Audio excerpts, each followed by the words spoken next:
Power. Where does it come from? Where does power come from in the golf swing? I've heard many analysts talk about the golf swing, but they usually don't mention what I'm about to talk about in this video. And this video is a masterpiece. And I don't say that lightly. The video is in sequence in the order that's going to help you get power. So we're not going to be covering grip and stance and all that mumbo jumbo. There are tons of videos for that. Here we're talking about power. I think most analysts don't talk about it because, one, they probably think it's too complex and a 10-minute video on Golf Channel to talk about, so most amateur golfers aren't going to get it. And two, maybe they don't know. We're looking at Steve Stricker. And remember, this video is in sequence. Some of you may be thinking, why are you picking Steve Stricker? He's not known for power. But contraire, mon frere. Watch the gentleman in the background, the pink shirt, right at Steve Stricker's hip. You're going to see a red circle show up here pretty soon. We're going to talk about why does this man in the background, his little pink shirt right there, see the red circle right at Steve's hip in the middle of the screen? Watch that man in the background. He's wearing kind of a light pinky lavender shirt. Why does he disappear? See how he's slowly disappearing? Also, you don't see him at all. Look at Steve Stricker. His club is going back and the man's disappearing at the same time. Going back, but the man's disappearing. How can that be? See, most amateurs think when you go back, you sway back. And when you go forward in golf swing, you sway forward. So you sway back and you sway forward. But that's not what Steve's doing. As Steve Stricker's club is going back, he's moving forward towards the target. A lot of amateurs miss this. Super critical. You've got to get in your mind that before your backswing is done, you're already moving towards the target. That's sequence number one. Backswing, man disappearing in the background. Backswing still going on, man slowly disappearing in the background. Steve is making about a 2 or 3 inch movement towards the target. That's right. While he's still in his backswing, he's moving towards the target. That's sequence number one. You've got to get that. You have to have a small movement towards the target. It's usually in the backswing. You don't wait to finish your backswing to do it. You do it while the backswing's going on.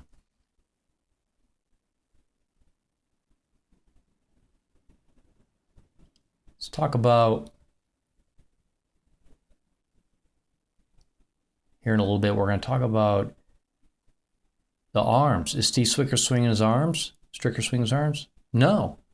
And you say, you lie. I can see his arms are swinging. Nope, he's not swinging his arms. He's using his hips and his pelvis and rotating, and the arms come last. Look at the red circle in the middle of the screen, right underneath his armpit. Is his lead arm stuck to the side of his body? Yes, it is. Back in the 1990s, we would see guys, pros, with towels underneath their arm. Why? Because they were being taught, don't separate your arm from your body. Swing with your hips and your pelvis first. The actual arm swing comes much later in the swing. Another thing most amateurs don't get, they swing from the top. You've got to swing, use your lower body to swing first. You rotate with your hips and you keep your pelvis back during the downswing. The arms don't swing at all. It looks like they're swinging, but they're not swinging. And that's sequence number two. You've got to convince yourself in your mind to not swing the arms. Literally just hold them up there and just rotate. So remember, the first part was he made a 2 or 3 inch movement towards the target while he's still in his backswing, and then he just rotated. He didn't swing his arm. Now let's look at my favorite golfer of all time, Sammy Snead. I don't know whose yours is, but mine is Sammy. Look at these sequence of moves. This is the power move. Sammy's going to thrust his hips towards the target, his pelvis towards the target. Look at that. Thrust, turn, thrust. Look at that. Squeeze his butt cheeks together and thrust his pelvis at the target. And he swings his arms when? at the very bottom. They do not swing before that. Look at Sammy getting excited. You think he didn't like to win? Of course he wanted to win. And so should you.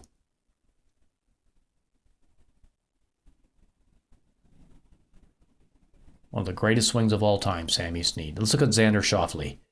Same thing. Turned, thrust the pelvis towards the target. Look at that. He's thrusting his pelvis towards the target. His legs have to straighten because when you thrust your pelvis, your legs straighten. Nowadays, everybody says, you got to push off with your legs. Some people don't relate very well to that kind of instruction.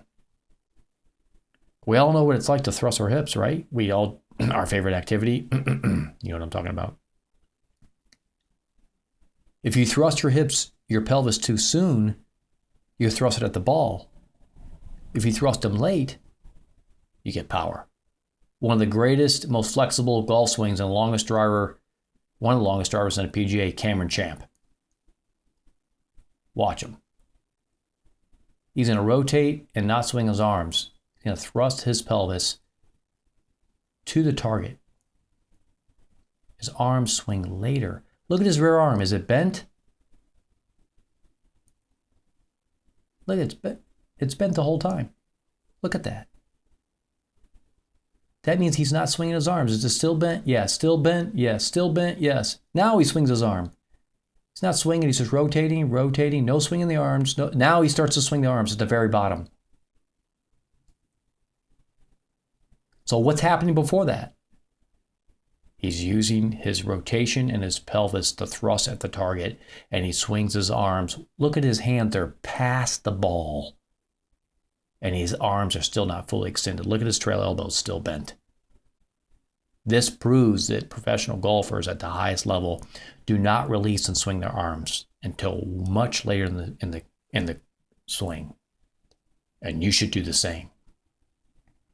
You have to convince yourself that from the top of the swing, you do not throw your arms at the ball.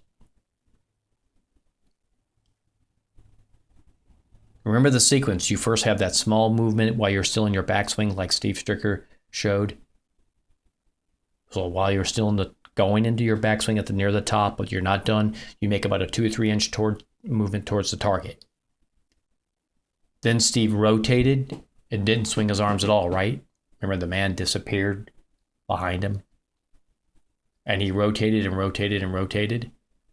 And near the bottom, we saw that his lead arm with the red circle was still attached to his upper body. He wasn't swinging his arms. He couldn't have been, because if he did, his arm would separate from his body.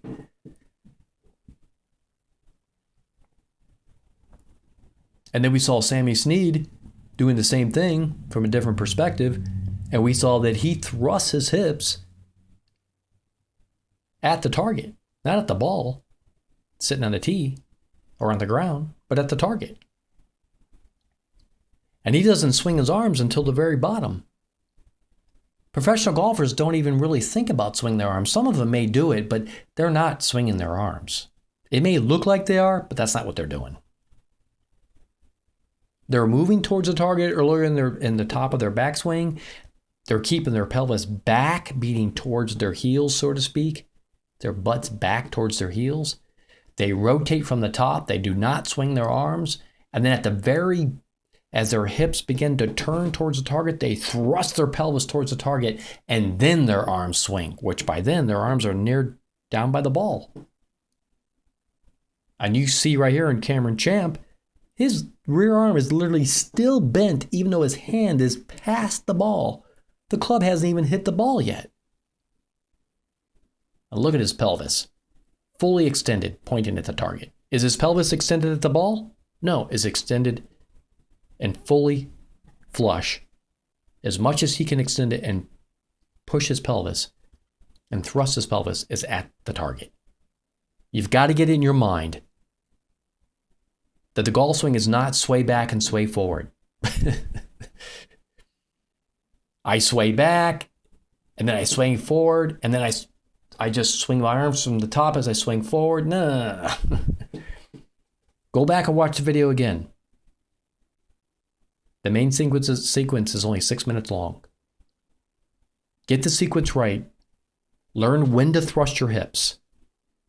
Thrust your hips really late at the target. And do not swing your arms no matter what. My suggestion, do it really, really slow motion. Hold your arms up there in the air. Rotate. Keep your side bend on your trail side. Go super, super slow, like frame by frame kind of slow stuff. Out on the range. I'm serious. Who cares what people think of you? You want to hit the ball a long way? Gotta learn how to do it. Your mind has to learn how to do it. And then just keep turning, and then push your pelvis. You'll straighten your legs and push your pelvis when you're near, as you're turning towards the target. Then let your arms come down. And let your trail elbow and arm extend out. But not until then.